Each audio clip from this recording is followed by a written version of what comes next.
We use water for our manufacturing. So water is a very precious resource. So I need to save each and every bit of water. Only 5% of the water which is coming out, which cannot be used, is being used for the gardening purpose or for the cleaning purpose in the industry. We are now replenishing 4.7 times water than we consume. Also, we are very, very particular about the type of plastic which we use our packaging. So there are 7 different types of plastic, but we use the plastic which is PET, which is 100% recyclable. So last year we had come out with a project wherein we collect all the plastic caps, that is Bisleri plastic caps, and convert into a beautiful benches. Each benches is made out from 60 kgs of Bisleri caps, and this is only with Bisleri cap, and no colors and no pigments are added to that.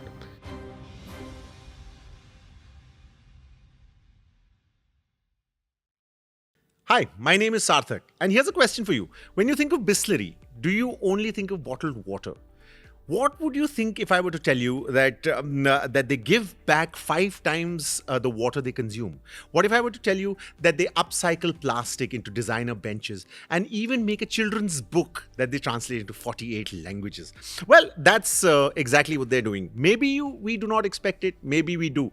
But to talk about this, the man who's behind it all, the man whose heart beats for the words that we mouth, Mr. K. Ganesh. He's the Director of Sustainability and Corporate Affairs at Bisleri International, and he's the man behind the bold initiatives. I've got some questions that I would really want to ask about the behind the scenes. I mean, we've all seen the advertisements and been wowed by them, but it's what you're doing for the earth that we occupy that's very important, sir. So let's start with the Nayi Umeed initiative. This has positioned Bisleri as a water positive company, replenishing almost 5 times the water that you consume. When we hear water positive, sounds very impressive, but it also sounds like something that's come out of an Excel sheet and not something that we see on the ground. So it'll be wonderful to know a little bit about the practice of the Nayi Umeed initiative, and also how is this validated and the impact measured? Bisleri International Private Limited, 54 years company, which is a leading packaged drinking water company in the country. The sustainability has been a part of our journey from day one. And the works which we are doing, the plastic or maybe the water conservation project, has been from the day one. In this recent days, we have taken these water projects and the plastic collections and recycling methods and technologies, and we have validated through various processes. So that's why we are able to have a result on this. When I talk about the water conservation projects and the water 5 times we are recharging, we use water for our manufacturing. So water is a very precious resource. So I need to save each and every bit of water. So that's first target. So we look into efficiency driven mechanism in all our plants so that the water is used at the maximum efficiencies. So as on date, we use at a 95% efficiency in our plants. Only 5% of the water which is coming out, which cannot be used, is being used for the gardening purpose or for the cleaning purpose in the industry. Also, in every plant, we have a rainwater harvesting systems, wherein we collect all the rainwater. We don't even let a single drop of water going outside our premises. Plus, we also have started repairing and restoring of check dams. So the check dams in water constrained areas where there is no water. So we have identified this very long time back. In 2001, we started our first check dam in Gujarat, and now as on date, we have 336 check dams. So through these check dams, we are able to harvest water. So one is, how do we calculate this? The water consumption across the plants, then the water conservation. So when we had this calculation, and we did this reporting through one of the retired Jal Shakti Ministry director, who is a scientist, and he has taken a complete detailed reporting of all the water consumptions versus the water conservations, and we found that we are now replenishing 4.7 times water than we consume.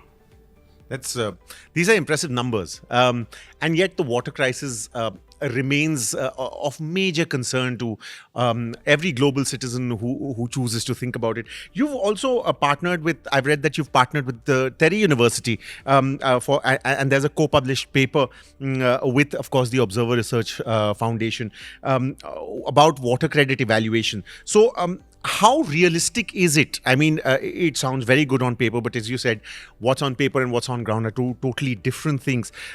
So, water credits becoming as mainstream as carbon credits, especially for agriculture and industry. How viable is that? See, water, as I mentioned, it's a very precious resource.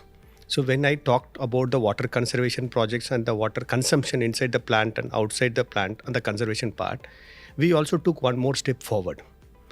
Like the carbon credits. Carbon credits is emission 1, scope 1, scope 2 and scope 3. Similarly, we wanted to have scope 1, scope 2, scope 3 for water also. So that's why we took this exercise through ORAF and Terry.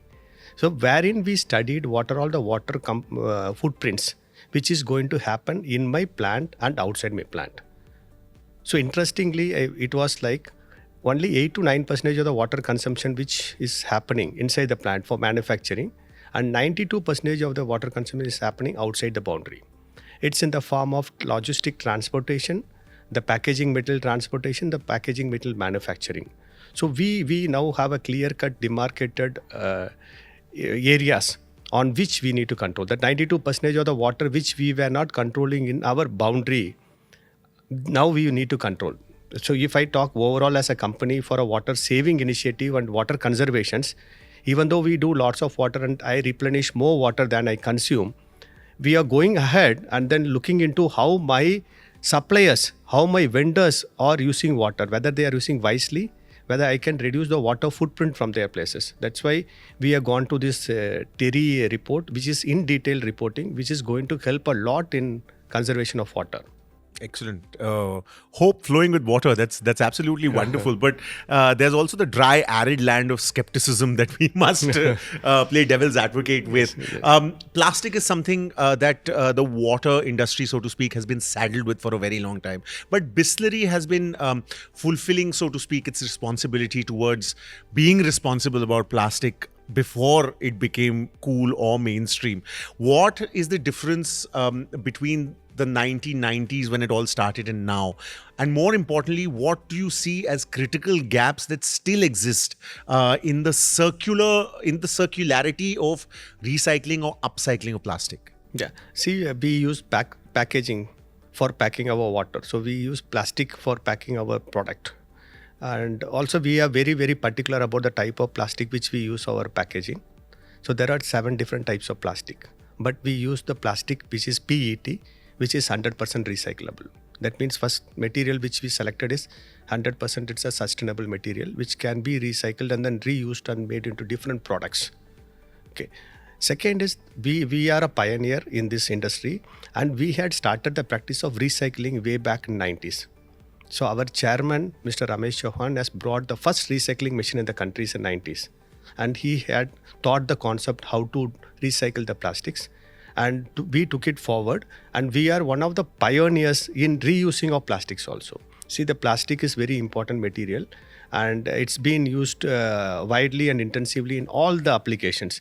So our post-consumption, the disposal is a challenge. So we wanted to see that how these plastics are collected back and then can be used again, maybe in the form of reuse or it can be recycled. So if I talk about the reuse, the 20-liter jars, it's our 30% of our business, wherein we get the jar again, completely washed as per our quality standards, and having this FSSAI standards also into consideration. And we do the best quality of filling and packing from our places. And we do 114 testing with the 10-stage purification process. The water once filled is going to the consumer. We take this jar again after consumption, wash it and then refill and then send it to the market, by which we were able to save around 42,000 metric tons of plastics. So that reuse has helped us a lot. And if I talk about the reuse, we have been doing this from 1990s onwards. And with the government recent regulation, they had now regulated and then mandated the industries to go for reuse. Sure. So we are a pioneer and then we are doing this for a long time.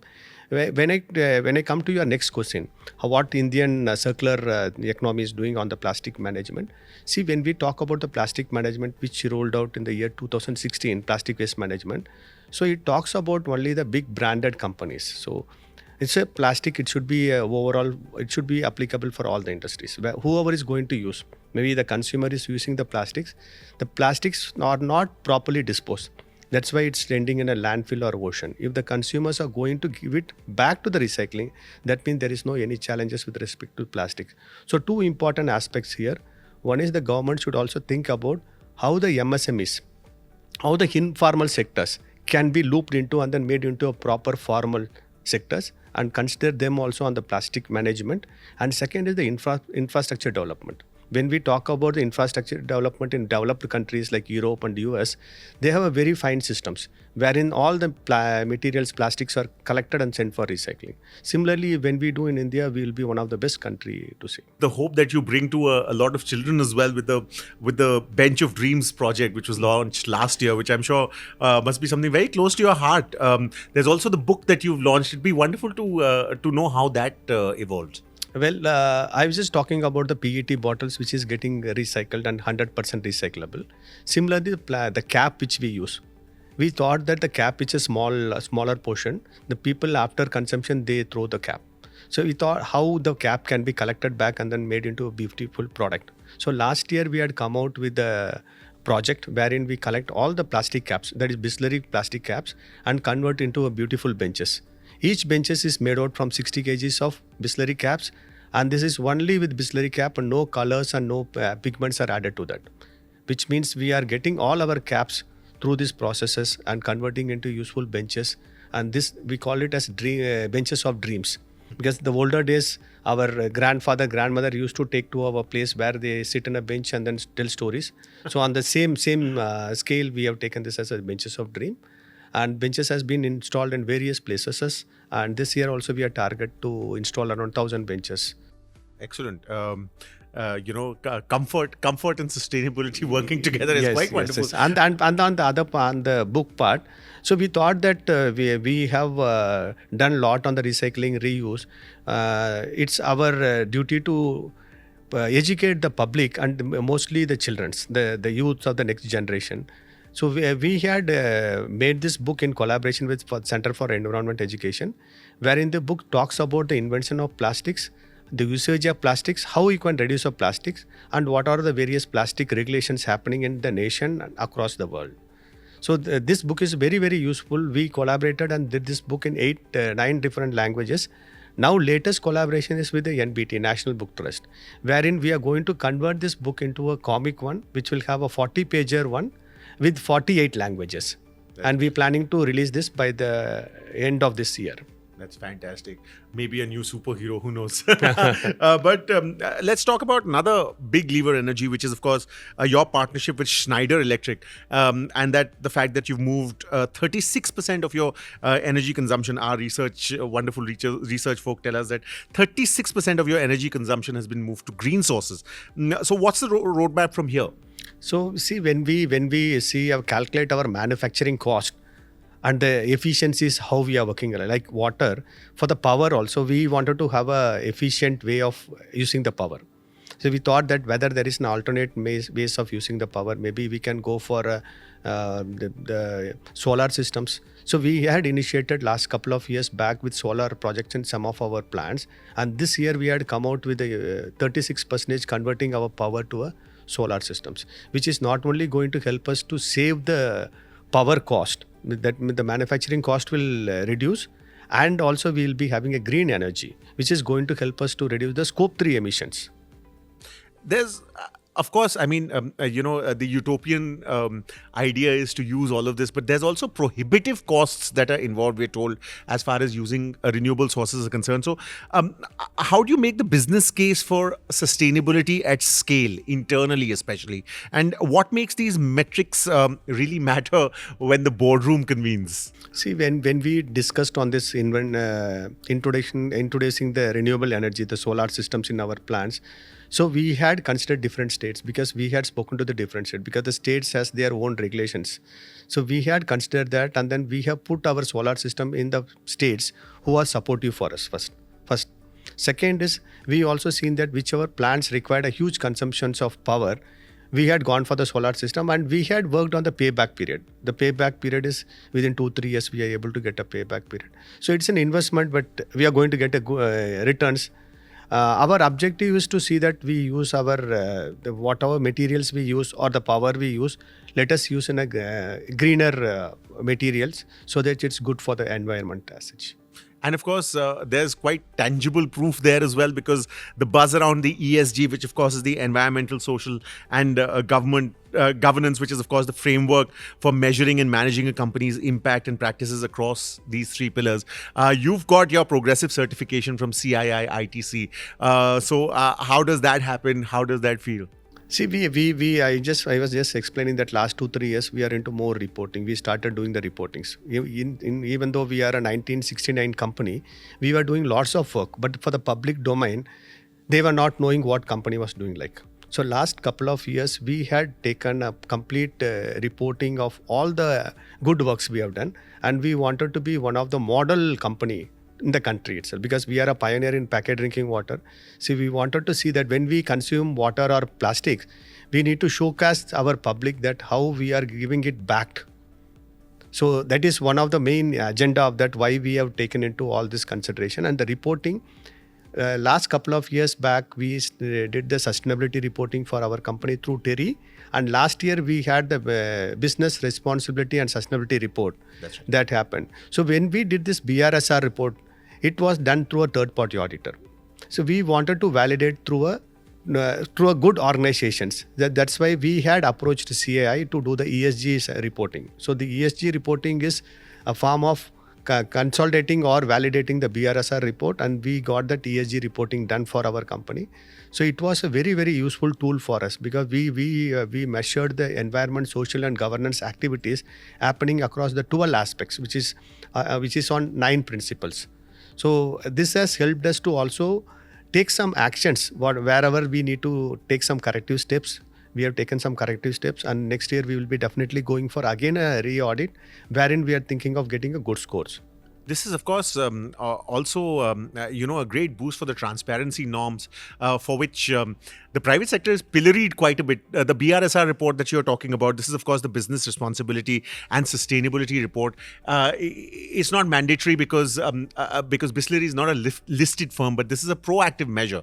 Do you think that, in a sense, it's a little bit of a pioneering move in the transparency aspect of the private sector? See, when we talk about a company, a sustainable company, and the company which is a pioneer in the packet drinking water, we wanted to be the first in the country to showcase that we can generate a report which can be publicly disclosed to the public to understand and know about what activities we are doing.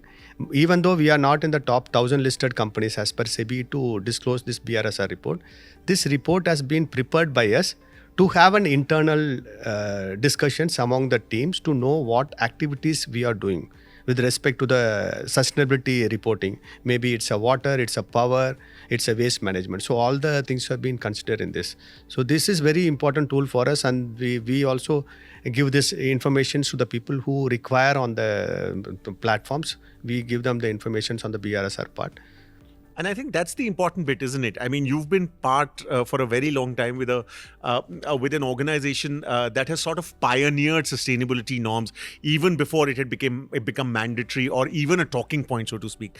The lessons that you have learned as being director of sustainability and corporate affairs must be invaluable, and there are a lot of young leaders who might feel a little lost as far as these lessons are concerned, because we're living in a cacophonic world, aren't we? There's too much noise and not enough information. So it'd be wonderful to end this with the lessons that you have learned in your leadership role.